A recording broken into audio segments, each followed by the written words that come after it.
भाष्य कृतौ भगवन्तौ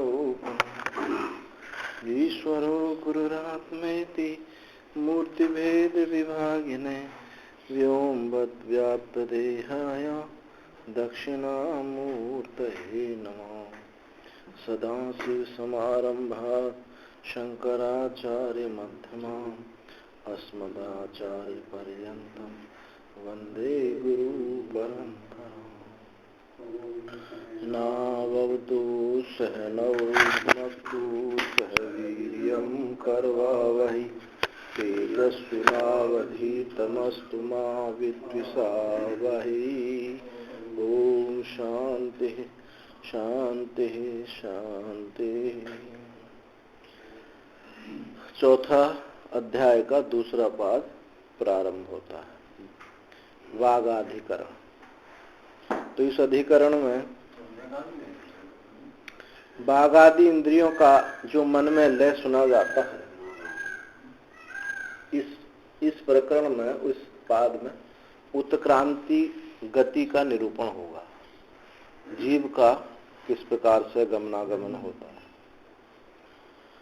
तो जब मनुष्य मरता है तो इंद्रियां जो है प्राण में लीन हो जाती हैं, प्राण जो है तेज में लीन हो जाता है। तो वो जो उत्क्रांति का वर्णन है उसी पर ये चर्चा है। तो वागादि इंद्रियों का जो मन में लय सुना जाता है वह स्वरूप से होता है अथवा कि वृत्ति से होता है, ये संदेह है। तो पूर्व पक्षी कहता है स्वरूप से ही लय होता है, क्योंकि श्रुति में केवल वांग मनसी वाणी जो है मन में लीन हो जाती है, इतना कहा गया है। तो वृत्ति यह शब्द नहीं है, वांग मनसी कहा है, वृत्ति शब्द प्रयोग नहीं किया, इसलिए स्वरूप से ही लय होता है, ये पूर्व पक्ष का कहना है। सिद्धांति कहता है कि जो उपादान कारण नहीं है उसमें कार्य का लय स्वरूप से नहीं हो सकता है। उपादान में ही कार्य अपने स्वरूप से लय होता है। जो उपादान नहीं हो उसमें वृत्ति रूप से ही लय होगा, स्वरूप से लय नहीं होगा। जे इससे बाघ आदि का लय वृत्ति रूप से ही है, स्वरूप से लय नहीं है, क्योंकि मन इंद्रियों का कारण नहीं है। जैसे बन्नी वृत्ति का जल में समन होता है, बन्नी वृत्ति का जल में समन होता है, वैसे और वाक शब्द जो है लक्षणा वृत्ति से वृत्ति रूप अर्थ का प्रतिपादक है। तो यहाँ वाक शब्द क्या है? लक्षणा वृत्ति से वो वृत्ति रूप, वृत्ति रूप जो है बन्नी वृत्ति का जल में समन होता है। और वैसे ही जो वाक वृत्ति है, वाक शब्द है, वो लक्षणा वृत्ति से वृत्ति रूप अर्थ का प्रतिपादक है। इसलिए वृत्तिवाचक शब्द नहीं है। इस प्रकार शंका भी नहीं करनी चाहिए। अर्थात वृत्ति से ही लय होता है, एक स्वरूप से लय है, एक वृत्ति से लय है। तो सिद्धांति कहना कि उपादान में ही स्वरूप से लय होता है और कहीं और लय होता है तो वृत्ति रूप से ही लय होता है।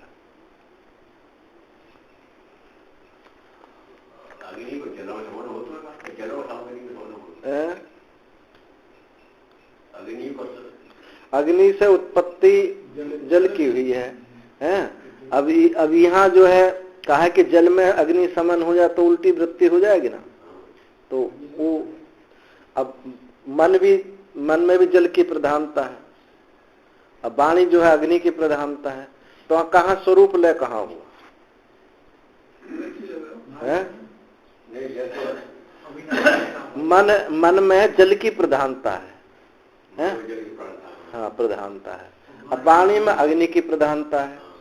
और यहाँ कहा जाए कि ये कहा, श्रुति ये कह रही कि वाणी जो है मन में लीन हो जाती है, तो उल्टा हो गया, स्वरूप लय कहाँ हुआ। और ये कहे जाए कि जल में मन वाणी में लय, ये तो मान भी सकते हैं। एक अंश को मान भी ले कि मन वाणी में लय हो जाता है, तो यहाँ स्वरूप दृष्टि से हो भी जाए, पर यहाँ दूसरे ढंग से कहिए तो यहाँ वृत्ति रूप से लय है, स्वरूप लय नहीं है। वाणी जो है, वाणी जो शब्द वृत्ति है वो मन में लीन हो गया, मन वृत्ति। तो यहाँ सूत्र में तो आदो ले और आदो बाद में आउट ना है मनो में वाची प्रतिष्ठित। हाँ वो आगे आएगा सभी, तो जितना अंश लिया उतने ही तो लिया, जितने अंश पर चर्चा है उतने हम अंश लेंगे। वो सब में देखो वो तो पूरी श्रुति का व्याख्या हो जाएगी। बांग में मनसी प्रतिष्ठता, बांग में मनसी प्रतिष्ठता क्या है वो, ध्यान से उतरेगा। मनो में वाची प्रतिष्ठम। तो देखें सूत्र, वांग मनसी दर्शनात् शब्दाच्च, वाक वागवृत्ति मनसी अंतःकरणे लीयते। जो वागवृत्ति है अंतःकरण में लीन होती है। कुतः दर्शना तथा श्रुति ऐसी कहती है, मनोवृत्तौ सत्याम एवं वागवृत्ति लय संदर्शनात्। मनोवृत्ति के होने पर ही वागवृत्ति का लय देखा जाता है। नन तरी वाक शब्द से का गति, तो फिर वाक शब्द की क्या गति है? कहते हैं शब्दाच्च वाक शब्द से वृत्ति, वाक शब्द से वृत्ति, वृत्ति मतो अभेद उपचार। वृत्ति वृत्तिमान में अभेद उपचार से इस भाव अथवा इस भाव व्युत्पत्ति से वृत्ति परत्व ही लेना चाहिए। इस वाक शब्द का अर्थ वाक वृत्ति लेना चाहिए, नहीं तो उचित नहीं होगा। वृत्ति वृत्तिमान के अभेद की विवक्षा से या उक्त वाक जो है, उक्त वाणी जो है भाव व्युत्पत्ति से लें। अथ अपरासु विद्यासु फल प्राप्ते देवयानम पंथानाम अवतारिष्यन् प्रथम तावत् यथा शास्त्रम उत्क्रांति क्रमम अनवाचष्टे। अथ अनंतर, इसके अनंतर पीछे वर्णन आया था कि उस तत्ववेत्ता में पाप पुण्य कोई स्पर्श नहीं करते हैं। जो संचित कर्म है उनका विनाश हो जाता है और क्रियमान कर्मों का स्पर्श नहीं होता है। तो अथा उस निर्गुण ज्ञान के अनंतर अपरासु विद्यासु, दूसरी जो सगुण विद्या है, सगुण विद्या में फल प्राप्ति के लिए देवयान मार्ग, देवयान यानी अर्ची मार्ग का अवतरण करने की इच्छा से उनको अवतरण करते हुए पहले यथा शास्त्र जैसे शास्त्र में अनुक्रांति की का कथन करते हैं उसको बताते हैं। कैसे कैसे अनुक्रांति होती, कैसे ये जीव निकलता है उसको बताते हैं। तो समाना ही विद्वत अविद्वसो उत्क्रांति थी वक्षति।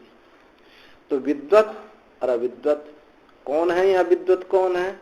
यहाँ शब्द मुक्त नहीं है। यहाँ कौन है? क्रम मुक्ति को प्राप्त होने वाला, अर्ची मार्ग से जाने वाला विद्वान उपासक। और अविद्वान यानी अज्ञानी, वो कौन सा? जो स्वर्ग की प्राप्ति करने वाला है। उत्क्रांति रीति वक्षति। इनकी जो उत्क्रांति है, शरीर से जो निकलना है, वो समान ही होता है। अस्ति प्रायण विषया श्रुति। इसमें प्रयाण जो प्रायण विषय श्रुति है, मरण के विषय में श्रुति है, वो कहती है अस्य सौम्य पुरुषस्य प्रियतो वांग मनसी संपद्यते मनः प्राणे प्राणः तेजसी तेजः परस्याम देवतायाम। वो जो आप श्रुति बोल रहे वो दूसरी है, ये दूसरी श्रुति है। वहां तो दोनों एक दूसरे में कहा है। यहाँ मरण काल में पुरुष की जो उत्क्रांति है उसके विषय में बताते हैं कि अस्य सौम्य ही सौम्य, ये म्रियमाण से जो मरने वाला पुरुष है कि वाणी मन में लीन होती है और मन प्राण में लीन होता है। अब प्राण ये तेज में लीन हो जाता, तेज में पर तेज जो है ये पर देवता में लीन हो जाता है। ऐसा श्रुति है। तो क्या यहाँ वाच इव वृत्तिमति मनसी संपत्ति रुच्यते उत वाग वृत्ति विषय। तो यहाँ संशय ये होता है कि यहाँ वाणी जो है वृत्तिमती, वाणी जो है वृत्तिमती मन में लीन होती है, यानी वृत्तिमती वृत्तिमान स्वरूपता, वाणी स्वरूप से मन में लीन होती है, अथवा बाघ वृत्ति है, वृत्ति रूप से लीन होती है, ऐसा संदेह हुआ। तो पूर्व पक्षी ने कहा कि तत्र वागे तावत मन से संपद्यते इति प्राप्तम, तो वहां वाणी ही मन में लीन हो जाती है, ये ही प्राप्त होता, यही ठीक है। क्यों ठीक है? तथा जैसे श्रुति अनुगृहीता भवति, जैसा श्रुति ने कहा है वैसे ही मानना चाहिए। इतरता लक्षणा से, यदि ऐसा नहीं मानेंगे तो हम कुछ लक्षणा करनी पड़ेगी। जब लक्षणा तो दोष है, जब मजबूरी की चीज है, नहीं हो पाए तो लक्षणा करनी चाहिए। तो श्रुति लक्षणा विषय च श्रुति न्याया न लक्षणा। श्रुति और लक्षणा संदेह में, श्रुति लक्षणा के संदेह होने पर हमको श्रुति ही ग्रहण करनी चाहिए, लक्षणा ग्रहण नहीं करनी चाहिए। तस्माद, इसलिए वाचे वयम मनसि प्रलयति, इसलिए वाणी ही मन में लीन होती है। ये कौन है? पूर्व पक्ष कह रहा है कि वाणी मन में लीन होती है। सिद्धांती कहते हैं कि देखो, इस प्रकार तुम्हारे कहने पर कहते बाघ वृत्ति मनसी संपद्यते, ये बाघ वृत्ति मन में लीन होती है। कथम, कैसे लीन होती है?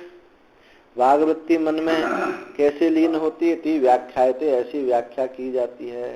कैसे लीन होती है? यावता वांग मनसी ती एवा आचार्य पठते, कि वांग मन में लीन होती है, ऐसा केवल आचार्य ऐसा ही पढ़ते हैं। सत्य में तो ये बात ठीक है, बिल्कुल ऐसा ही पढ़ा जाता है। वाणी जो है मन में लीन हो जाती है, ऐसा आचार्य पढ़ते हैं। तो ये बाघ वृत्ति कैसे लीन होती है, इसकी व्याख्या की जाती है। तो कहते ठीक है, जो श्रुति ने कहा ठीक है। पठिष्यति थी परस्तात् अविभाग वचनात्, पठिष्यति यानी पढ़ता है, आगे भी, आगे जो है आगे सूत्र आएगा अविभागो वचनात्, अभागो वचनात् से आगे पढ़ा जाएगा। उसमें देखना कि यहाँ वृत्ति ही लीन होती है, स्वरूप से लीन नहीं होता। तस्माद अत्र वृत्ति उपसम मात्रम विवक्षितम इति गम्यते, इसलिए यहाँ केवल वृत्ति का उपसम, वृत्ति की शांति, वृत्ति की शांति मात्र यहाँ विवक्षित है, ऐसा जाना जाता है। तत्व प्रलय विवक्षायाम तो सर्वत्रैव अविभाग साम्यात्, किम परत्रैव विदुषाद अविभाग इति। तत्व और प्रलय की विवक्षा में, किंतु तत्व प्रलय के चिंतन में, विवक्षा में सर्वत्र अविभाग साम्यात्, वहां सर्वत्र तो है अविभागता ही, अभेदता ही की सामनता है। किम परत्र विशेष्याद अविभागा, तो परत्र पर में ही विशेष्याद, विशेषण का वहां अभाव हो जाते हैं, यानी भेद नहीं रहता है। सर्वत्र अविभाग ही होता है। ऐसा विशेषण इसलिए देते हैं अविभाग, इस सूत्र में अविभाग ऐसा विशेषण इसलिए देते हैं क्योंकि उस समय वो कोई उस स्वरूप से ही लीन हो जाता है। तस्माद अत्र वृत्ति उपसंहार विवक्षायाम, इसलिए यहाँ वृत्ति उपसंहार विवक्षा में वाग वृत्ति पूर्वम उपसंहरते, मनोवृत्ति अवस्थिति में ये वाणी जो है, वाग वृत्ति लीन होती है। ये ऐसा अर्थ होगा, स्वरूप से अर्थ नहीं होगा। कैसे? कहते हैं दर्शनात् ऐसा देखा जाता है। दृश्यते ही वाग्वृत्ति पूर्व संहारो मनोवृत्ति विद्यमानायाम, जो पूर्व में मनोवृत्ति विद्यमान है, वाणी वृत्ति से कौन पहले, वाक वृत्ति विद्यमान है, मनोवृत्ति विद्यमान है, वाक वृत्ति से पहले मनोवृत्ति विद्यमान है, उसी में ये लीन होती है। तो विद्यमान मनोवृत्ति में ही इस वाग वृत्ति का उपसंहार देखा जाता है। न तो वाच एव वृत्तिमत्या मन से उपसंहार किंचन दृष्टुम शक्यते, और वाणी का स्वरूप से मन में उपसंहार किसी को भी देखने के लिए शक्य नहीं है, संभव नहीं। तो शंका करते हैं, पूर्व पक्षी शंका करते हैं कि श्रुति सामर्थ्यात् वाचे वयम मनसी अप्ययुक्त इति उक्तम, कि श्रुति की सामर्थ्य, श्रुति ने वृत्ति शब्द का प्रयोग नहीं किया है। श्रुति की सामर्थ्यता से वाणी ही है मन में लीन, वाणी ही मन में लीन कही गई है, ऐसा कहा गया श्रुति की सामर्थ्यता से। तो सिद्धांत कहते हैं ऐसा नहीं होगा, नैतिया ऐसा नहीं है।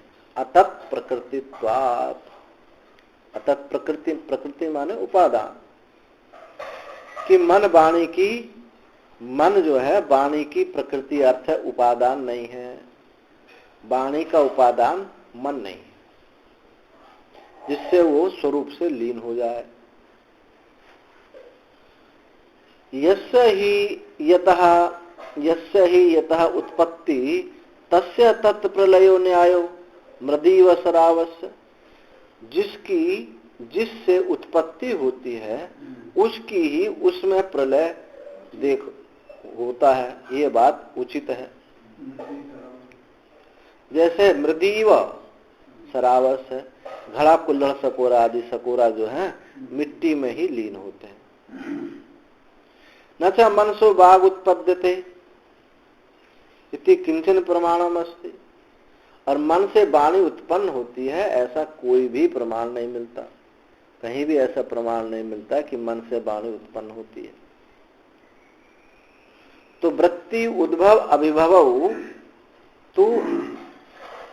तो प्रकृति समाश्रय अपि दृश्यते, सिर्फ वृत्ति का उद्भव और अभिभव, वृत्ति उत्पन्न होती है और लीन होती है। तो अतत जो उपादान नहीं है, अप्रकृत है, जो अप्रकृति है उसमें अनुपादान में समाश्रय में ऐसी देखा जाता है कि उसका उपादान नहीं है तो भी वहां वृत्ति लीन होती है और उसमें उत्पन्न होती है, लीन होती, दोनों देखा जाता है। पार्थिव्यो ही ईंधनेभ्य, जैसे पार्थिव मिट्टी से ईंधन, पार्थिव ईंधन से तेजस अग्नि वृत्ति उद्भवती अपसु चोपसाम्यति, और जो पार्थिव अग्नि है, ये लकड़ी है, इनसे तेजस अग्नि की उत्पत्ति होती है। पृथ्वी जो ईंधन है, ईंधन से तेज की उत्पत्ति होती है। अब यहाँ उपादान तो हुआ नहीं, ईंधन है, नहीं, अब पार्थिव ईंधन का मतलब है कि जो इस पृथ्वी पर जो लकड़ी है इनसे अग्नि उत्पन्न होती है, और ये अब यहाँ स्वरूप तो हुआ नहीं है, क्योंकि अग्नि जो लीन होगी वो किस में लीन होगी, वायु में लीन होगी। तो ईंधन, जो पार्थिव ईंधन से तेजस अग्नि की वृत्ति उद्भवती उत्पन्न होती है और जल में शांत होती है, जल में शांत होती है। हाँ, होनी चाहिए वायु में शांत, तो लेकिन जल में शांत होती है। तो यहाँ क्या हो गया कि बिना स्वरूप के भी वृत्ति से भी उसका उत्पत्ति और लय देखा जाता है।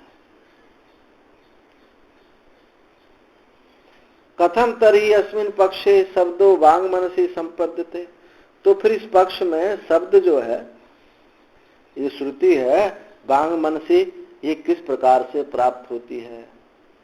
यहाँ तो श्रुति ने कहा बांग मनसी संपद्यते, वाणी मन में लीन हो जाती है, तो ये कैसे लीन हो? अतः आहा शब्दाच, तो कहते हैं शब्दो अप्यस्मिन पक्षे अवकल्पते वृत्ति वृत्ति मतो अभेदो उपचाराद इति।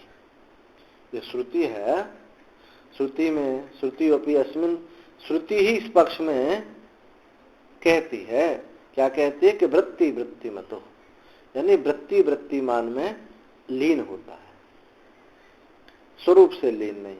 वृत्ति वृत्तिमान में अभेद उपचार है, अर्थात वृत्ति वृत्ति में लीन हो, वृत्ति वृत्तिमान में लीन होती है।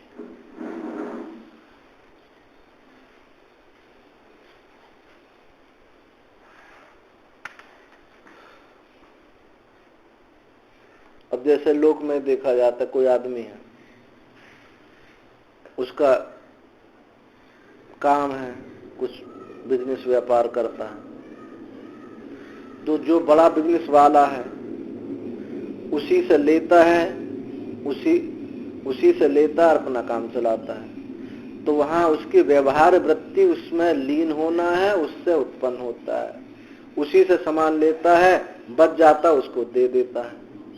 लेकिन उसका जो स्वरूप है वो एक अलग बात हो जाएगी। तो व्यापार वृत्ति वो जो है अलग बात हो जाती है, और स्वरूप वृत्ति अलग बात हो, स्वरूप लय अलग बात हो जाती है। अच्छा, दूसरा सूत्र में अतएव च सर्वाणि अनु, अतएव च सर्वाणि अनु, अतएव उक्त दर्शन आदि हेतुरेव, उक्त दर्शन आदि हेतुरेव, ये जो कहा गया इसी कारण से ही है, जो अभी बात बताई थी। सर्वाणि चक्षुरादीनि इंद्रियाणि चापि सवृत्ति के मनसी वृत्ति लय मात्र अनुवर्तते। अभी जो कहा था उक्त दर्शन हेतु, इसी कारण से ही चक्षुरादि सब इंद्रियां सवृत्ति वाल मन में ही वृत्ति लय मात्र से ही लीन होती हैं, न तो स्वरूप मात्र से लीन नहीं होती। तस्माद् उपशांत तेजाः पुनर्भवम् इंद्रियै मनसि संपद्यमानैः इति अत्र अविशेषेण सर्वेषाम् इंद्रियाणां मनसि संपत्ति सूयते। कि उत्क्रमण के अनंतर स्वाभाविक तेज जिसका उपशांत हो गया हो, वह मन में लीन होने वाले इंद्रियों के साथ अन्य शरीर को प्राप्त करता है। उत्क्रमण के अनंतर, जब शरीर से निकला के अनंतर जो स्वाभाविक तेज जिसका उपशांत हो गया है, वह मन में लीन होने वाले इंद्रियों के साथ, इंद्रियां किस में लीन हो गई? मन में लीन हो गई, साथ अन्य शरीर को प्राप्त करता है। मन जो है, इंद्रियां मन में लीन हो गई, मन प्राण में लीन हो गया, वो तेज में लीन हो गया, तेज जो है जीव आत्मा से एक होकर के बाहर चला गया।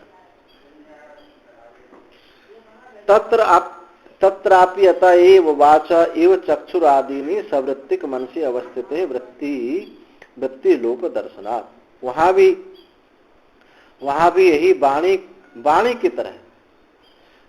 की तरह ही चक्षुर आदि जो इंद्रियां हैं, ये भी सवृत्तिक मन में ही अवस्थित, सवृत्तिक मन में ही वृत्ति लोप देखा जाता है। वहीं इनका वृत्ति लोप देखा जाता है, वृत्ति रूप से लय हो जाती है। तत्व प्रलय असंभवात शब्दोपपत्ति, और तत्व प्रलय का संभव नहीं है शब्द उपपत्ति से, श्रुति से। यहाँ तत्स्वरूप से लीन संभव नहीं।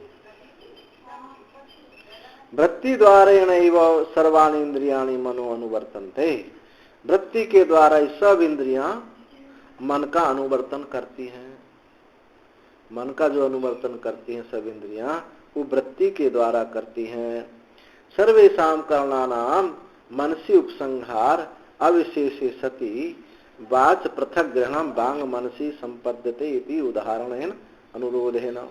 सब करणों का मन में उपसंहार समान होने पर, सब करणों का मन में उपसंहार समान होने पर वाच पृथक ग्रहणम, वाणी को पृथक ग्रहण किया है। वांग मनसी संपद्यते, वाणी मन में ली है। ये किसके लिए? उदाहरण अनुरोधेन, उदाहरण की दृष्टि से ये इसको, ये कि वाणी जो है मन में लीन हो जाती है, ये उदाहरण की दृष्टि से लिया है। वस्तुतः सब इंद्रियां जो है मन में लीन होती है। ये तो वहां वृत्ति रूप से ही लय होता है, स्वरूप से लय नहीं होता। वृत्ति मन से उठती भी है। हाँ, इसे मन से वृत्ति ही। हाँ, लेकिन उसका अब जैसे मैंने दृष्टांत अभी दिया, कोई बिजनेस करता है, लेकिन स्वरूप कारण नहीं है, वृत्ति कारण है।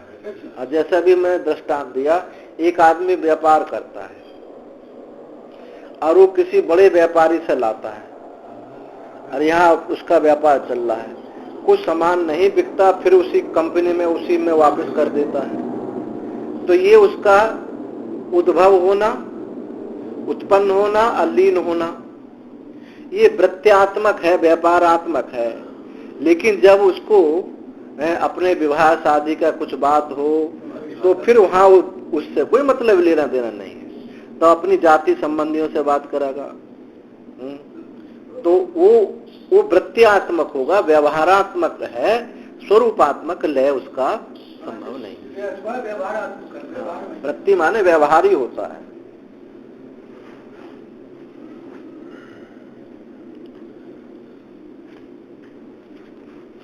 मनु अधिकरण, प्राण यहां भी इसी प्रकार से है। तो प्राण में जो मन का लय होता है वह स्वरूप से होता है अथवा वृत्ति से लय होता है। यहाँ संदेह है कि प्राण में जो मन का लय होता है स्वरूप से होता है अथवा वृत्ति से होता है। पूर्व पक्षी कहता है स्वरूप से लय होता है। क्यों होता है? अन्न और जल के द्वारा प्राण मन का उपादान है। प्राण अन्न और जल के द्वारा, अन्न और जल के द्वारा प्राण मन का उपादान। सिद्धांती कहता है कि प्राण में मन का स्वरूप से लय नहीं होता है। प्राण में मन का स्वरूप से लय नहीं होता, क्योंकि साक्षात उपादान में कार्य का लय होता है। अप्रणालिक अर्थात परंपरा से अमुख्य उपादान में लय नहीं होता है। परंपरा से अमुख्य, जो मुख्य नहीं है, अमुख्य उपादान में लय नहीं हो सकता है। प्रकृति में प्राण भी अन्न और जल के द्वारा मन का ही अमुख्य ही उपादान है। प्रकृति में ये प्राण भी मन और जल के द्वारा मन का मुख्य उपादान नहीं, अमुख्य ही है, यानी वृत्त्यात्मक ही है। इससे उसकी वृत्ति लय ही है, स्वरूप से लय नहीं है। प्राण में जो मन का लय है वो भी वृत्ति लय ही है। तन मनः प्राण उत्तरात्, तन मनः प्राण उत्तरात्, तत् यानी सर्वेंद्रियाणि, सर्वेंद्रिय वृत्ति लय आधारभूत। सब इंद्रियों की वृत्ति का आधारभूत कौन है? मन, अंतःकरण। प्राणे असौ सवृत्ति लय द्वारा लीयते, वो अपनी वृत्ति के द्वारा ही प्राण में लीन होता है, न स्वरूपेण, स्वरूप से लीन नहीं होता। कुतः, कैसे? उत्तरात्, आगे श्रुति आएगी, मनः प्राणेति उत्तर वाक्यात्। वहां विस्तार से देखना, यहाँ संकेत कर दिया सूत्रार्थ में। तो समधिगतम एतत् वांग मनसि संपद्यते, वाणी मन में लीन होती है, ये आपने इसका समाधान हो गया। वृत्त्यात्मक ही लीन होती है, स्वरूपात्मक लीन नहीं होती है। इति अत्र वृत्ति संपत्ति विवक्षा, ऐसा यहाँ वृत्ति संपत्ति ही, वृत्ति रूप से ही लीन हुआ, ऐसा कथन हुआ है। अथ अब इसके अनंतर यदि उत्तरम वाक्यम, जो आगे का वाक्य है, बांग मनसी प्रतिष्ठता नहीं, बांग मनसी क्या है, बांग मनसी, बांग मनसी, बांग मनसी संपद्यते, बांग मनसी मंत्र और है, बांग मनसी संपद्यते मनः प्राणे प्राण तेजसी। ये जो तो यहाँ उत्तर का आगे का वाक्य क्या है, मनः प्राणे, मन प्राण में लीन होता है। आगे जो वाक्य है मनः प्राणे इति किम अत्रापि वृत्ति संपत्तिरे विवक्षिता उतः वृत्ति मत संपत्तिरिति विवक्ष विचिकित्सायाम वृत्ति मत संपत्ति रेव अत्रपि प्राप्तम। तो यहाँ भी संदेह होता है, क्या यहाँ वृत्ति संपत्ति वृत्ति रूप से ही लीन कहा गया है, ऐसी विवक्षा है, अथवा वृत्ति मत यानी स्वरूप से लीन है। ऐसा संदेह होने पर पूर्व पक्षी कहता है कि वृत्ति मत संपत्ति रेव अत्रपि प्राप्तम, यहाँ स्वरूप से ही लीन होता है।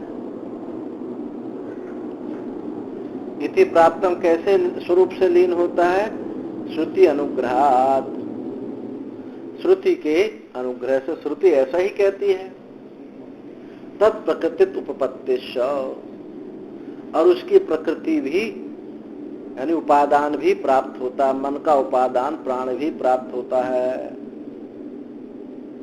कर लो इधर से आप कर लीजिए।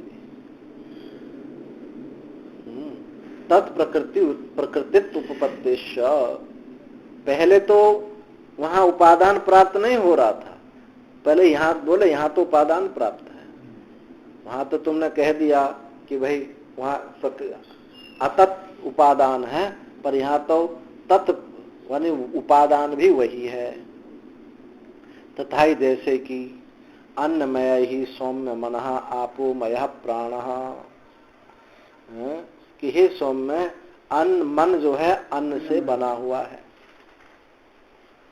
और मन अन्न में ही सौम्य मनः, अन्न में हे सौम्य, ये जो मन है ना अन्न में है, मन जो है अन्न से बना हुआ है, मन जो है अन्न से बना हुआ है, और प्राण जल से बना हुआ है। इति अन्न योनि मनः, अन्न योनि जो है, अन्न का कारण क्या है, मन है। आम नंती ऐसा श्रुति कहती है। अवयोनिम च प्राणम, और जल का कारण क्या है, प्राण है, जल का कारण प्राण है। आपश्च अन्नम असृजन्तः, जल ने, एक और श्रुति है, जल ने अन्न को उत्पन्न किया, जल ने अन्न को उत्पन्न किया। तो क्या सिद्ध हो गया, क्या बना, क्या सिद्ध कर रहा हो कि जल से अन्न उत्पन्न हुआ, तो जल का अन्न का उपादान क्या हो गया, जल हो गया। और जल क्या है, प्राण है। अन्न क्या है, मन है। इसलिए मन जल में लीन हो गया। ये बात समझो नहीं, जल ने अन्न उत्पन्न की, ऐसी श्रुति है। अतश्च यन मनः प्राणे प्रलीयते अन्नमेव तदप्सु प्रलीयते अन्नम ही मनः आपश्च प्राणः प्रकृति विकार अभेदा। इसलिए जो मन है वो प्राण में लीन हो जाता है, क्योंकि मन क्या है, अन्न है, और प्राण जल है। तो जो मन है प्राण में लीन हो जाता है। अन्नमेव तदप्सु, अन्न जो है जल में लीन हो जाता है। अन्न ही मनः, और अन्नम ही मनः, और अन्न क्या है, मन है, और जल क्या है, प्राण है। तो इस प्रकृति विकार अभेदात, प्रकृति विकार के अभेद से ये जो है यानी उपादान रूप से ही वो लीन हुआ है, यहाँ वृत्ति रूप से लीन नहीं हुआ। ये तर्क पूर्व पक्षी ने दिया। सिद्धांति के एवं प्राप्ते ब्रूमः, इस प्रकार प्राप्त होने पर हम कहते हैं तदप्य गृहीत बाह्य इंद्रिय वृत्ति मनो वृत्ति द्वारेण, प्राणे प्रलीयते इति उत्तराद वाक्याद अवगंतव्यम। तदप्य जो लीन है, बाह्य इंद्रिय वृत्तियों का अपने में जो उपसंहार हुआ है, तदप्य गृहीत बाह्य इंद्रिय, जो बाह्य इंद्रिय वृत्ति है, मन बाह्य इंद्रिय वृत्ति, ये वृत्ति द्वारा ही वहां लीन हुआ है, प्राण में लीन हुआ है। जो बाह्य इंद्रिय वृत्ति अपने में उपसंहार किया है, और ऐसा मन वृत्ति द्वारा प्राण में लीन हुआ। मन में ये इंद्रियां लीन हुई हैं, और मन जो है वृत्ति के द्वारा ही प्राण में लीन हुआ है। इति उत्तराद वाक्याद अवगंतम, ऐसे आगे के वाक्य से जानना चाहिए। तथा ही जैसे सुसुप्तो ताह नहीं, ताहे साहे सुसुप्सो, हाँ अच्छा ठीक है, सुसुप्सो यानी सोने की इच्छा वाला, सुसुप्सो मुमुर्षुष, सोने और मरने की इच्छा वाला, जो बस मरना ही चाहता है, अब बस सोने ही वाला है। तो सुसुप्सो मुमुर्षो प्राण वृत्तौ परिस्पंदनात्मिकायाम अवस्थितायाम मनोवृत्ति उपसमः दृश्यते।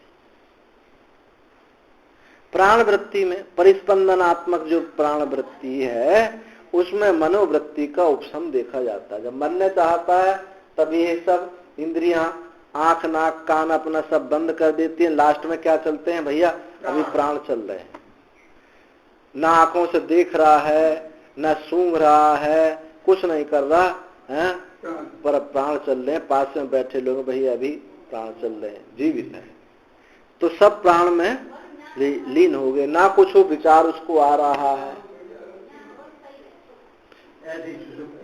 हाँ, ऐसे सुसुप्ति में तो मनोवृत्ति उपसम दृश्यते। न च मनसः स्वरूप अप्य प्राणे संभवति, और मन का स्वरूप लय प्राण में संभव नहीं है। क्यों नहीं है? अतत् प्रकृतित्वात्, हाँ उसका वो उपादान नहीं है। अब वो पहले पूर्व पक्षी ने उपादान सिद्ध किया है, तो उसने शंका की, ननु दर्शितम मनसा प्राण प्रकृतित्वम, अरे प्राण, मन का प्राण उपादान देखा गया, अभी तो मैंने बताया था। नहीं तत् सारम, तो ये सिद्धांत क्या है कि ये तुम्हारा गणित ठीक नहीं है, जोड़ गांठ करके तुमने जोड़ गांठा है, ऐसा नहीं। नहीं तत् सारम, ये सार ठीक नहीं है। नहीं दृश्येन प्राणादिकेन तत्प्रकृतित्वेन मनः प्राणे संपत्तुम अर्हति। इस प्रकार की परंपरा से, इस प्रकार की तत्प्रकृतित्वेन, यानी मन उपादान रूप से, मन का उपादान रूप से मन प्राण में लीन नहीं हो सकता। जिस परंपरा से तुमने लीन बताया है, इस परंपरा से तत्प्रकृतित्वेन, यानी उसकी प्रकृति रूप से, उपादान रूप से मन प्राण में लीन नहीं होता है। एवं अपि, इस प्रकार ही अन्य मनः संपद्येत, आपसु च अन्नम अपसु एव च प्राण। इस प्रकार अन्न में, इस प्रकार अन्न में अन्य मन संपद्येत, अन्न में मन लीन हुए, और जल में अन्न, और जल में अन्न लीन हुए। मन में, अन्न में मन लीन होवे, और जल में अन्न लीन होवे। जल में अन्न, और अन्न में, और जल में प्राण। ऐसा किया कि अन्न में मन लीन होवे, और जल में अन्न, और जल में ही प्राण लीन होवे। जल में ही अन्न लीन होवे, और जल में ही प्राण लीन होवे। ये जो परंपरा, ऐसी जो परंपरा प्राप्त संबंध तो माना जाए, तो मन अन्न में संपन्न होगा और जल में अन्न और जल में ही प्राण संपन्न होगा। तो इस पक्ष में नहीं, ये तस्वीर पक्ष, इस पक्ष में प्राण भाव परिणताभ्य आदिभ्य मन जायते न किंचित प्रमाणम अस्ति। इस पक्ष में प्राण भाव से परिणित जल से मन उत्पन्न होता है। इस पक्ष में प्राण भाव से जो परिणित हुआ जल है, वो जल से मन उत्पन्न होता है। तो इसमें कुछ भी कोई प्रमाण नहीं है। ये परंपरा से तुमने माना है कि परंपरा से जो प्राप्त हुआ कि मन अन्न में संपन्न होता है, जल में अन्न और जल में ही प्राण संपन्न होता है। तो इस पक्ष में भी प्राण भाव में जो परिणित जल से मन उत्पन्न होता है, इसमें कोई प्रमाण नहीं है कि जल से मन उत्पन्न होता है। तस्मान् न मनसा प्राणे स्वरूप अप्यय, इसलिए मन का प्राण में स्वरूप से लय नहीं। वृत्ति अपितु शब्दोपकल्पित, इसमें ये जो वृत्ति में ही लीन, ऐसा ये जो श्रुति है वृत्ति में ही लीन सार्थक होती है। वृत्ति मतो अभेद उपचारा, इसलिए वृत्ति मत यानी स्वरूप से ही अभेद उपचार है, ऐसा देखा गया है।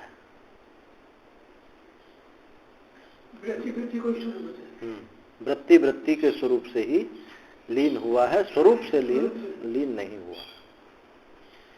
वृत्ति में तो वृत्तिमान से ही वृत्तिमान में लीन हुआ है, स्वरूप से लीन नहीं हुआ है।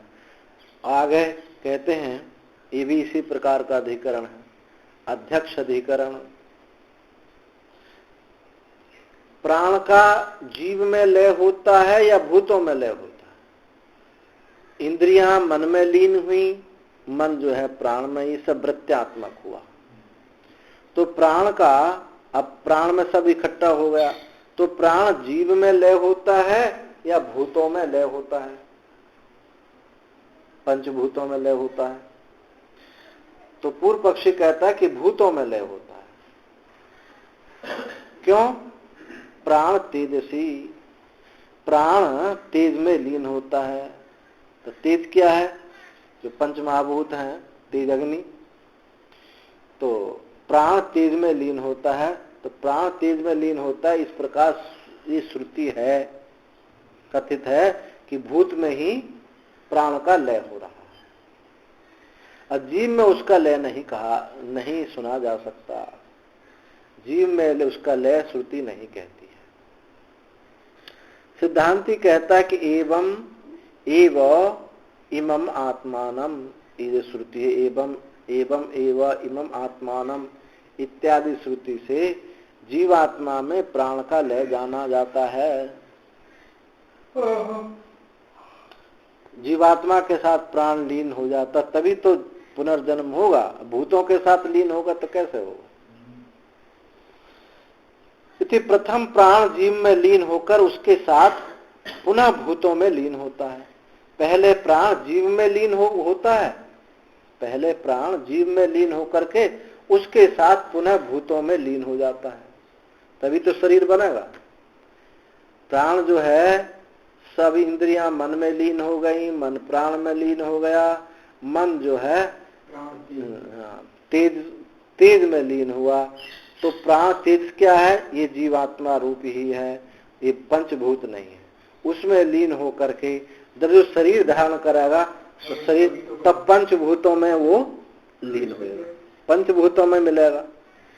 बिना पंचभूत के शरीर तो बनेगा नहीं। तो कहते हैं पहले जीव में लीन होकर के उसके साथ पुनः भूतों में लीन होता है। स्वाध्यक्षे तदुपगमादिभ्य, स्वाध्यक्षे तदुपगमादिभ्य सह प्राण अध्यक्षे जीव निर्वृत्त वृत्ति सन अवतिष्ठते। ये प्राण वृत्ति रहित होकर के जीव में रहता है। ये जो प्राण है ये जीव में निर्वृत्ति होता हुआ रहता है। कुतः कैसे?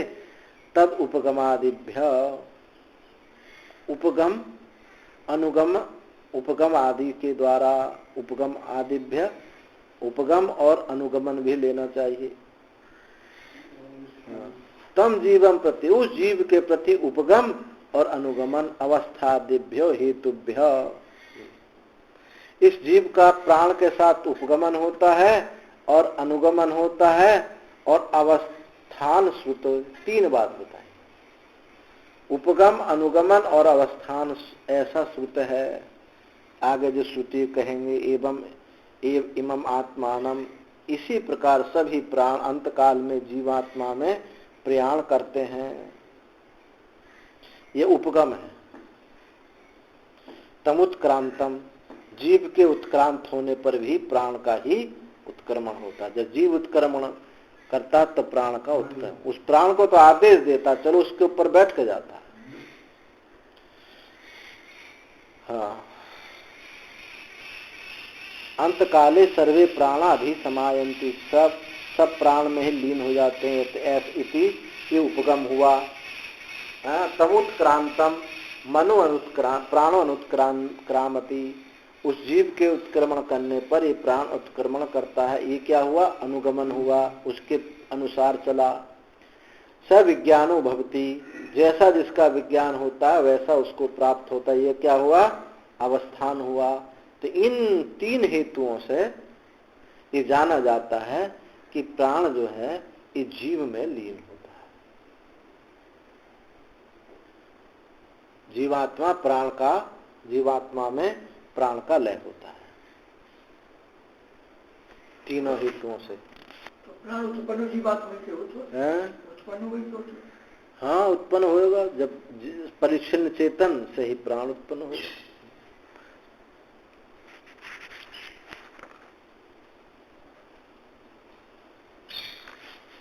स्थितम एतद यस्य यतो नोत्पत्ति तस्य तस्मै वृत्ति प्रलय। ये बात सिद्ध हुई, ये पहले बात कह दिया कि जिससे जिसकी उत्पत्ति नहीं होती उसका उसमें वृत्ति से प्रलय होता है। जिससे उत्पत्ति नहीं होती उसका उसमें वृत्ति से प्रलय होता है, स्वरूप से प्रलय नहीं होता। इदम इदानीम, अब प्राणस तेजसी अति चिंतते, यह अब यहाँ प्राण तेज में लीन होता है, यहाँ विचार किया जाता है। किम यथाश्रुति प्राणस्य तेजसी व मृत्यु उपसंहारा किम वा देहेन्द्रिय पंजर अध्यक्ष जीवैति।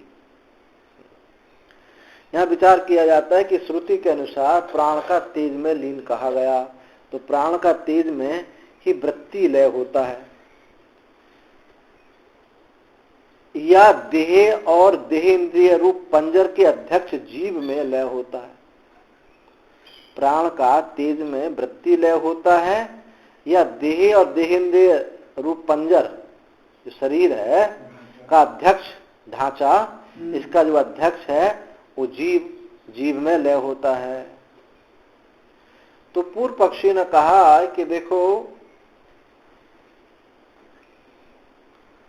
तत्र श्रुते अनति संख्यात प्राणस्य तेजस्यैव संपत्ति स्यात् अश्रुत कल्पनायाः अन्यायत्वात् इति। श्रुति है वहां अनति संख्यता, प्राण का तेज में ही लीन होता है, प्राण का तेज में ही लीन होता है। इस श्रुति के विषय में अति शंका करना उचित नहीं है कि प्राण का तेज में लय होता है, इस पर तुमको शंका करना उचित नहीं है, क्योंकि श्रुति में जो है वही ठीक है। अश्रुत कल्पनाया अन्याय, जो श्रुति में है वही ठीक है, और नहीं तो अश्रुत कल्पना करनी पड़ेगी और वो उचित नहीं है। सिद्धांति कहता है एवं प्राप्ते प्रतिपाद्यते, इस प्रकार प्राप्त होने पर कहता है, कहा जाता है कि सो अध्यक्ष इति, वो अध्यक्ष यानी इस जीव में ही लीन होता है। स प्रकृत प्राणो अध्यक्षे अविद्या कर्म पूर्व प्रज्ञा उपाधि के विज्ञानात्मनि अवतिष्ठते। यह जो प्रकृत प्राण है जिसका प्रकरण चल रहा है, ये प्रकृत प्राण अध्यक्ष में, अध्यक्ष कैसा है वो? अविद्या कर्म पूर्व प्रज्ञा उपाधि के विज्ञानात्मनि। अब ये जीव के स्वरूप का वर्णन, जीव के उसका वाच्यार्थ निरूपण किया है कि अविद्या कर्म पूर्वक जो प्रज्ञा जिसकी उपाधि है, अंतःकरण जिसकी उपाधि है, वो विज्ञानात्मा में ये लीन होता है। तत्प्रधाना प्राणवृत्ति भवति इत्यर्थ। तत्प्रमाण, क्योंकि अध्यक्ष ही तत्प्रधान, वो जीव ही यानी अध्यक्ष ही, वो प्राणवृत्ति, अध्यक्ष जो जीव है वो ही जिसका प्रधान है, ऐसी प्राणवृत्ति होती है। वह अर्थात अध्यक्ष जीव प्रधान ही प्राणवृत्ति भक्ति। जीव जब तक जीव नहीं, जीवत्व नहीं हो, तब प्राण भी कुछ कार्य करने वाला नहीं। तो तत्प्रधान, जीव प्रधान ही प्राणवृत्ति होती है। कुतः तद उपगमादिभ्य, ये कैसा जाना जाता? उपगम आदि से, आदि शब्द से और दोनों और आएंगे। तो क्या है उपगम आदि से? उपगम आदि से ये जाना जाता है, यानी समीपता से, बात अत्यंत समीपता से बात जानी जाती है। एवं इमम आत्मानम अंतकाले सर्वे प्राणा भी समायन्ति यत्र एतत् ऊर्ध्व उच्छ्वासी भवति। इस प्रकार अंतकाल में जब वह ऊर्ध्वश्वासी बहुत झटके से सांस ले रहा है, ऊपर को ऊर्ध्वश्वासी होता है, तब सब प्राण यानी जो इंद्रियां हैं, वाक आदि सब आत्मा के अभिमुख जाते हैं।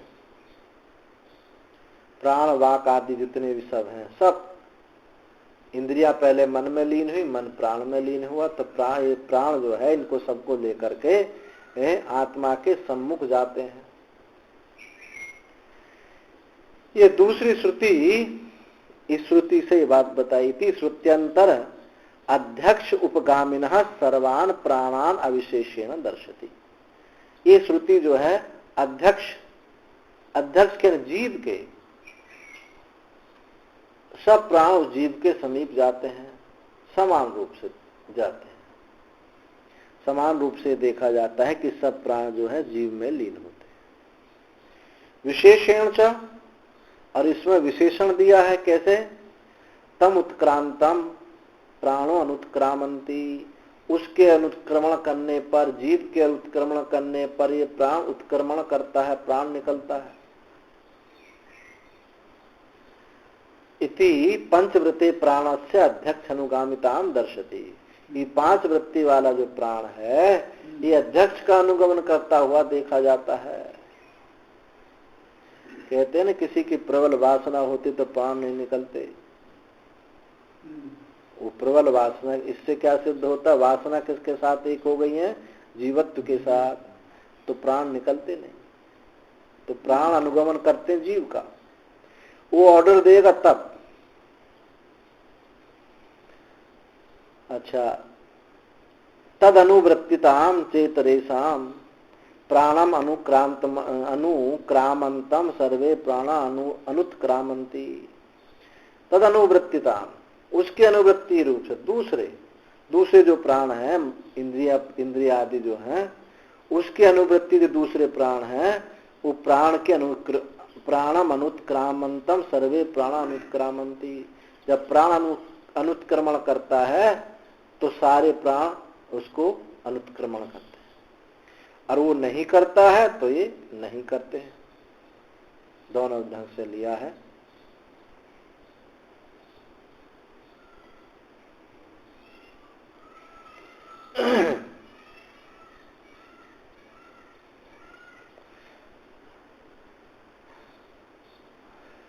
फिर सविज्ञानो भवति, तो पहला क्या हुआ था, तम उत्क्रांतम प्राणो उत्क्रामंति, ये था ये उपगम।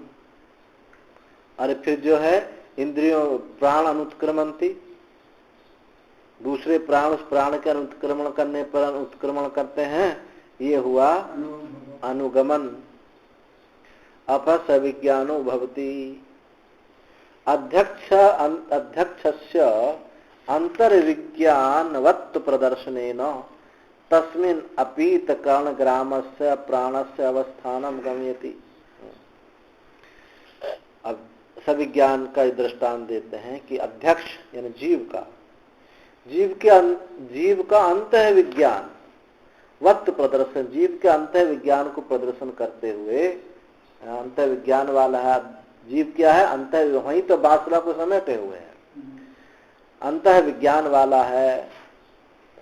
तस्मिन् अपीत कर्णग्रामस्य, कि उसके इंद्रिय समूह लीन हुआ, तस्मिन् उसमें ही, अपीत कर्णग्राम उसी में इंद्रिय समूह लीन हुआ, प्राण और इंद्रिय समूह उसी में लीन हुआ, तो उसका अवस्थानम गम्यति, उसका अवस्थान जाना जाता है, यानी जीव में ही इनका अवस्थान जाना जाता है। इंद्र प्राण और इंद्रिय समूहों का अवस्थान ये जाना जाता है। तो शंका करता है कि ननु प्राणस तेजसी सूयते कथम प्राणो अध्यक्षति अधिक अवाप क्रियते। शंका की पूर्व पक्षी शंका करने वाला है कि प्राण तेज में लीन होता है, ऐसा श्रुति है, तो कथम प्राणो अध्यक्ष, फिर ये प्राण में, अध्यक्ष में ये प्राण, जीव में ये प्राण लीन होता है, अधिक अवाप, इसे अधिक ग्रहण करने की, अधिक ग्रहण आपने कैसे किया, जब श्रुति ने इतना ही किया है कि प्राण तेज में लीन होता है, तो आपने कहा कि प्राण अध्यक्ष में लीन होता है, ये आपने अधिक ग्रहण कैसे किया, कैसे किया जाता अधिक ग्रहण।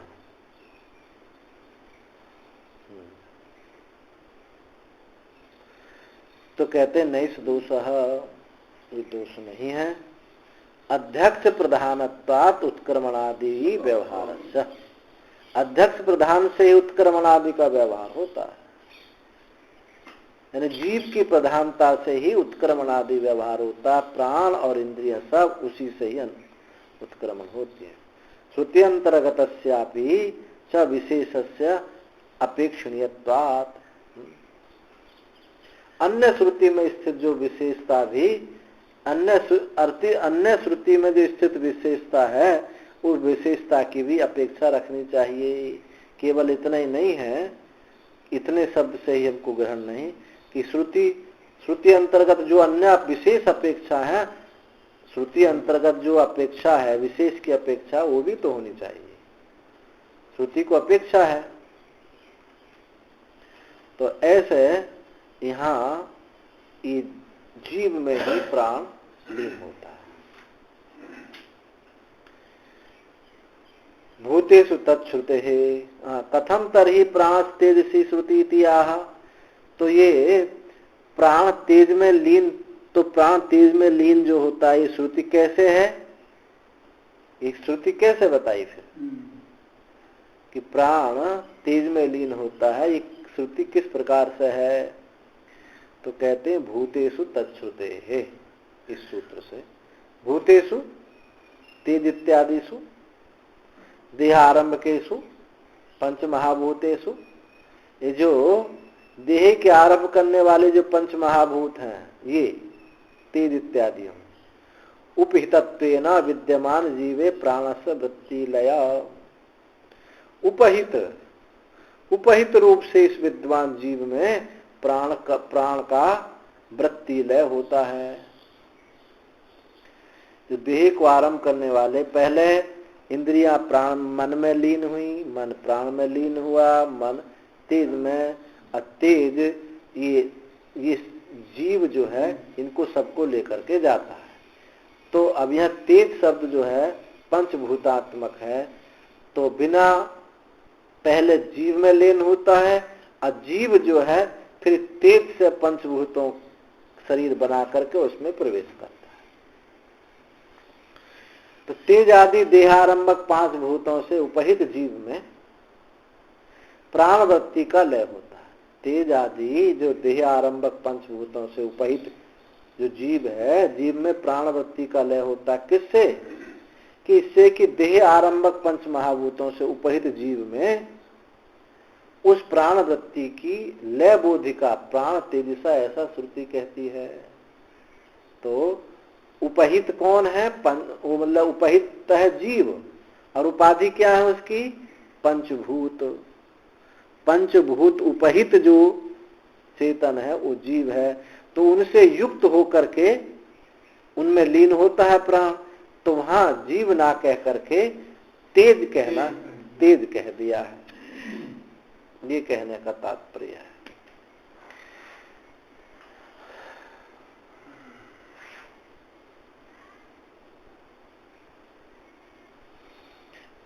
स प्राण संप्रक्तो अध्यक्षः तेज सहचरितेषु भूतेषु देहे बीज भूतेषु सूक्ष्मेषु अवतिष्ठते इति अपगंतव्य। ये जो प्राण संप्रक्त जो अध्यक्ष जीव है, प्राण संयुक्त वह जीव जो है, तेज आदि देह के जो बीज रूप पंचभूत हैं उनमें ये अवस्थित रहता है, ऐसा जानना चाहिए। इसलिए प्राणस तेजति इति श्रुति, ऐसा इसलिए कह दिया कि प्राण तेज में लीन होते हैं। उपाधि क्या है उसकी? पंचभूत। और उपहित कौन है? चेतन जीव। तो उपाधि की दृष्टि से अब जैसे लोक में भी देखा जाता है, चेतन कौन जानता? देह कोई मुख्यता मानते हैं कि उसमें लीन हो गए। तो उस दृष्टि से, उपाधि दृष्टि से ये कह दिया है कि प्राण तेज में लीन हो गया।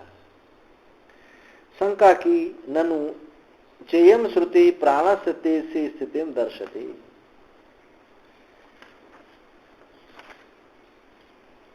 शंका की, यह जो श्रुति है प्राण का तेज में स्थिति दिखाती है, न प्राण संपृक्तस्य अध्यक्षस्य। ये जो श्रुति है कि प्राण का तेज में स्थिति दिखाती है कि प्राण संयुक्त जीव का ये नहीं दिखाती है। ये शंका की थी शंका करता पूर्व पक्षी। तो सिद्धांत ये नहीं से दोष है, ये दोष नहीं है। स्वाध्यक्ष इति अध्यक्षस्यापि अंतराले उपसंख्यत्वात्। इस अध्यक्ष के भी बीच में कथन है। जीव कथन क्या? उपाधि का कथन है। प्राण और जीव के बीच में कथन है। वो काय का कथन है? उपाधि का। अध्यक्षेति अध्यक्षस्यापि अंतराले, अध्यक्ष के भी अंतराल में बीच में उपसंख्यात तत्वात् एक कथन है। योपि ही, जैसे कि दृष्टांत दे रहे हैं कि जैसे सृघ्नान मथुराम गत्वा मथुराया पाटलिपुत्रम व्रजति सोपि सुघनात्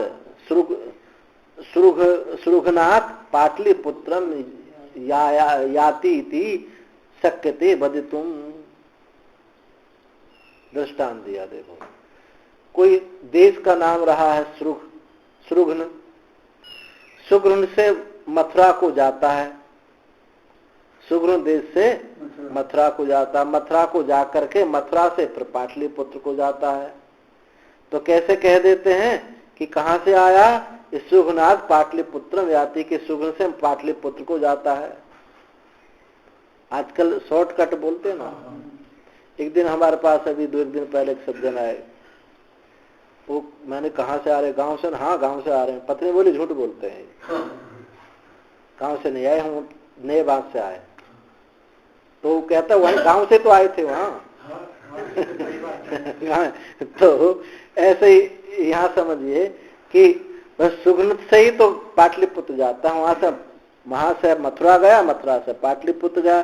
तो ऐसे ही प्राण से, प्राण और जीव के बीच में एक स्टॉप और है। वो कौन है?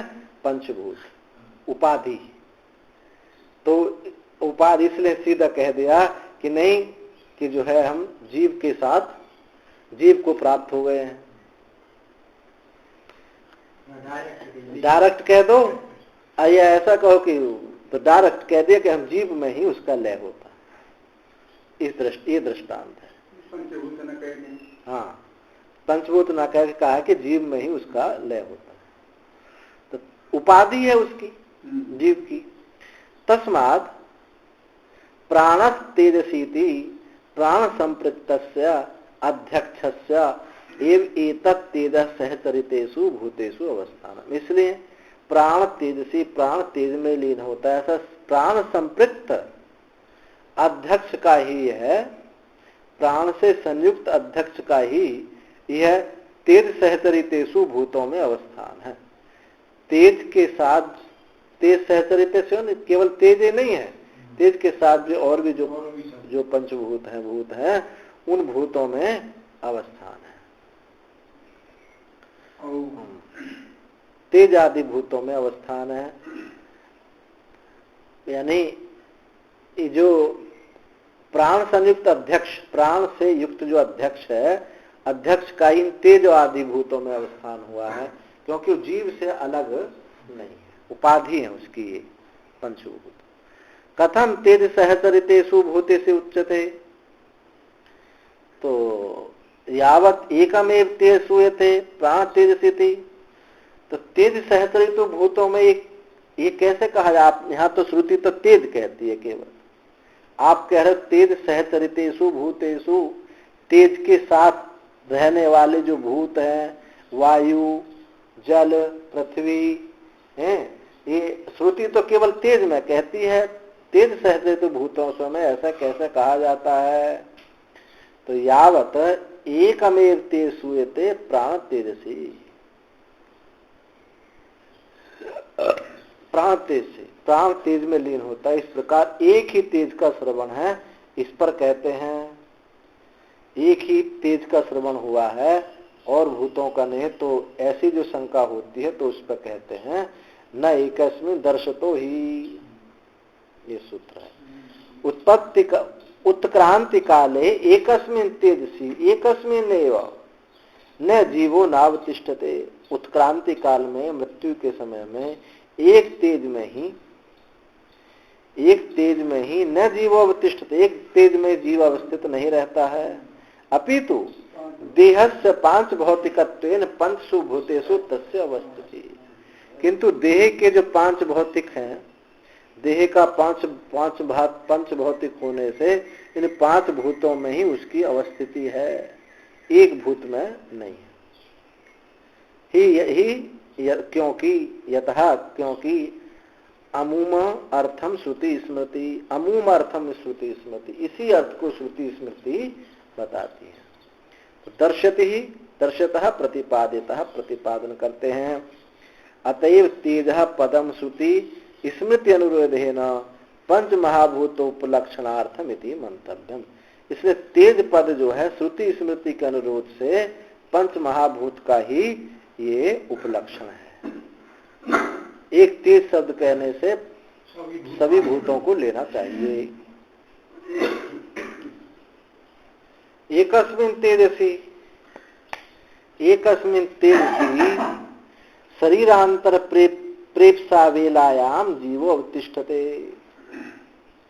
अन्य शरीर प्राप्त करने की इच्छा के समय में जीव एक ही तेज में अवस्थित नहीं होता है।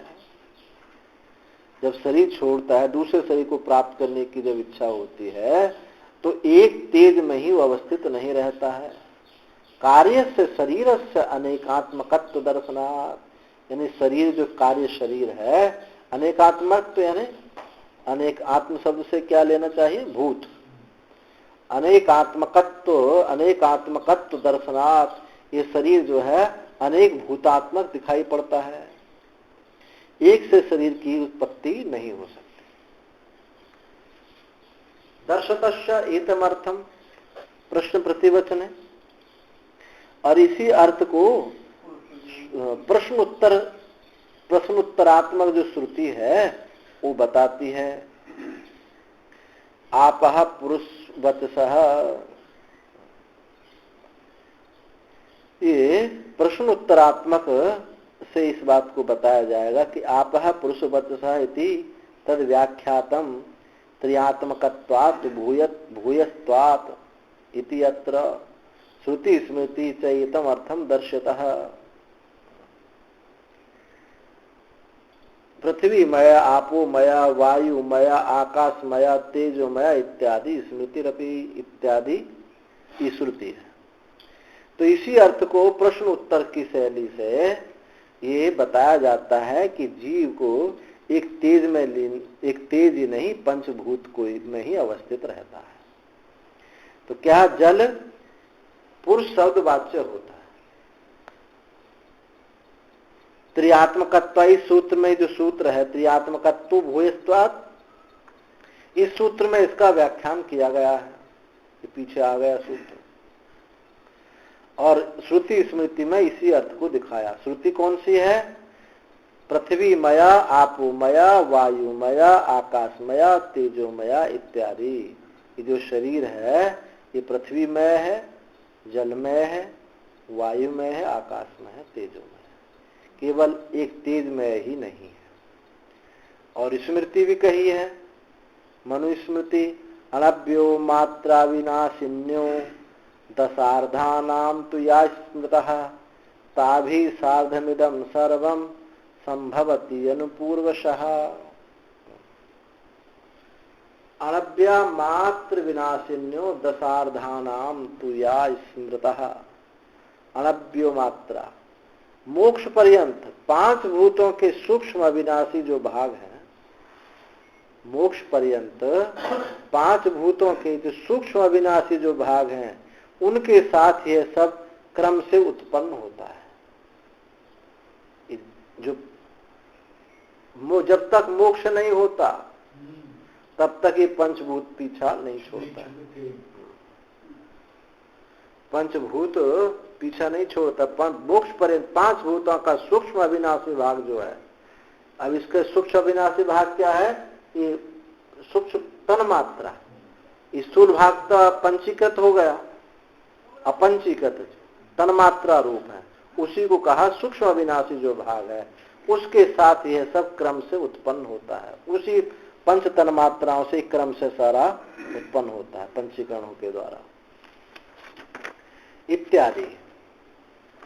ननु उपसंहृते भागादिषु करणेषु शरीरांतर प्रेप्सा बेलायाम क्वायम तदा पुरुषो भवति इति उपक्रम्य श्रुत्यंतरम कर्माश्रितां निरूपयति। तौ ह यदु ऊचतुः कर्म ह एव तत् ऊचतु अथ यत् प्रशंसतु कर्म ह एव तत् प्रशंसतु। शंका की यहाँ कि वाग आदि करणों के उपसंहार होने पर शरीरांतर प्रेप्सा विलंब दूसरे शरीर को प्राप्त करने की इच्छा के समय में और जो वाग आदियों का उपसंहार होने पर क्वायम तदा पुरुषो भवति, ये पुरुष कहाँ रहता है? दूसरे शरीर को प्राप्त करने के समय पर और इंद्रिय आदियों का उपसंहार हो गया, लीन हो गई, तो क्वायम ये जो पुरुष है कहाँ रहता है? उस समय पुरुष कहाँ रहता है? किसके आश्रय रहता है? इति उपक्रम में ऐसा उपक्रम करके कहा श्रुत्यंतरम कर्माश्रिताम निरूपयति। वो कर्म के आश्रय होकर के ही रहता है। बोध हो गया तो कर्म, बोध होने पर ही पीछा छूटता है कर्म का, नहीं उससे पीछे पहले पीछा छूटेगा नहीं। अरे पंचभूतात्म में क्या है? सब कर्मी है। कर्म कहो, पंचभूत कहो, माया कहो, ये सब एक ही चीज है। इनके स्थान भेद से सब नाम है ये, कि कर्म कह दिया, पंचभूत कह दिया, अविद्या कह दी, माया कहती, प्रकृति कहती, तम कह दी, आतिवाहिक ये शरीर, कारण शरीर, सब ये क्या है? ये सब ये अभेद एक ही चीज है। ये स्थान भेद से अलग अलग नामकरण किए। तो कहते हैं कि शरीर छोड़ने की इच्छा के समय में बागादियों का उपसंहार होने पर जीव कहाँ रहता है, किसके आश्रय रहता है। ऐसा उपक्रम करके श्रुति अंतर दूसरी श्रुति में कहा कर्माश्रिताम निरूपति, वो कर्म के आश्रय होकर के रहता है, पंचभूतों के आश्रय होकर के रहता है। क्या श्रुति है, तौ ह चतु, कि उन याज्ञवल्क्य और आर्त भाग के विचार करके, याज्ञवल्क्य बृहदारण्यक उपनिषद में याज्ञवल्क्य और अर्थ भाग ने विचार करके सब पूर्व पक्षों का उहापोह करके, सब पक्षों पर चिंतन मनन करके जो जीव का आधार कहा है उसे सुनो। कर्म को ही आश्रय रूप से पुनः पुनः कार्यकरण के उपादान हेतु रूप से उन्होंने कहा है कि जीव का आधार क्या है, तो कर्म को ही कर्म को ही जीव का आश्रय कहा है। कर्म को आश्रय रूप से पुनः पुनः कार्यकरण देह इंद्रिय के उपादान हेतु रूप से, देहेंद्रियों के उपादान यानी उपादान के हेतु रूप से क्या है, ये कर्म ही है। उन्होंने कहा जिसकी उन्होंने प्रशंसा की है उसको सुनो। कर्म की ही उन्होंने प्रशंसा की थी कि कर्म के ही आश्रित होकर के रहता। तो कर्म से यहाँ क्या, पंचभूत ही है। अत्रुच्यते तत्र कर्म प्रयुक्तस्य ग्रहा अतिग्रह संज्ञकस्य इंद्रिय विषयात्मकस्य बंधनस्य प्रवृत्ति कर्माश्रितो उक्ता। इस पर कहते हैं कि कर्म प्रयुक्त जो ग्रह है और अतिग्रह यानी इंद्रिय और मन, ग्रह अतिग्रह या इंद्रिय शरीर ले लो, इंद्रिय शरीर ज्यादा ठीक रहता है। प्रयुक्त ग्रह और अतिग्रह नामक इंद्रिय और विषय, हाँ इन्होंने इंद्रिय और विषय, इंद्रिय और विषय बंधन की प्रवृत्ति होने से कर्म आश्रय रूप से ही कहा गया है।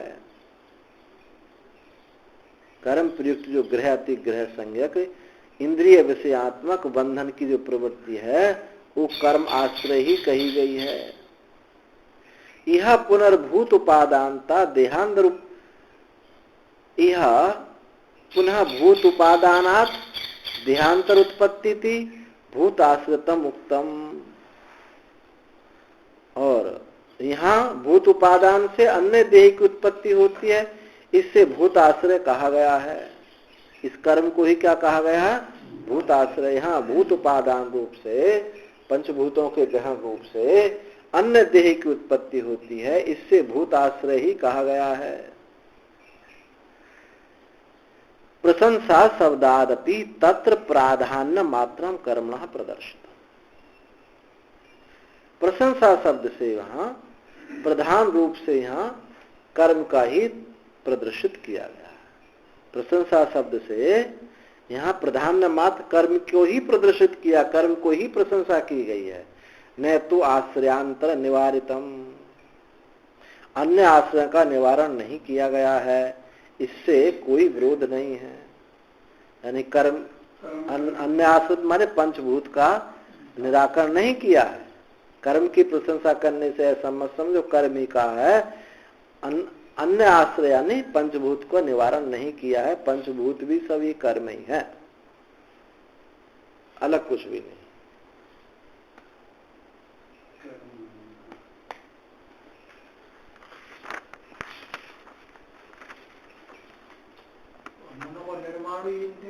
हाँ, पंचभूतों के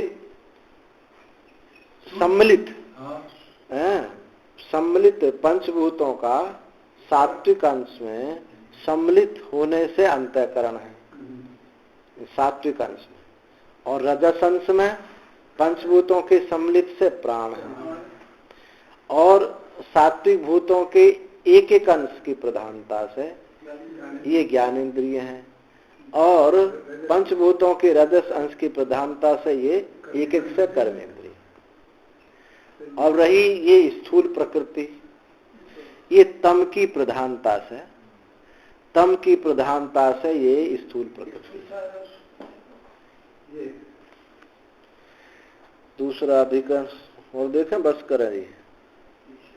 हैं? आप दीवो का हाँ 9:30 बजने वाले हैं। 9:30 वहाँ जाना है ना ऋषि। पार्टी करना मत करो ना वैसे पार्टी खाई की रोटी आवश्यक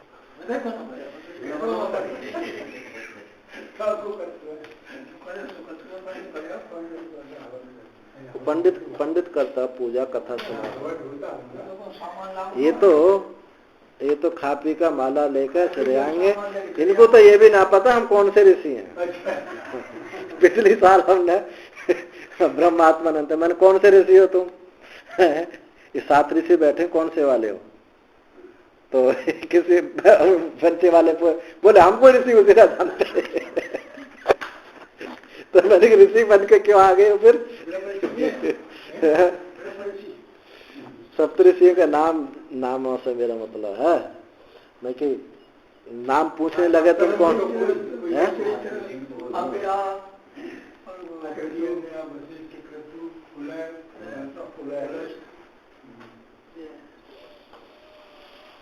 अत्रि भी तो है।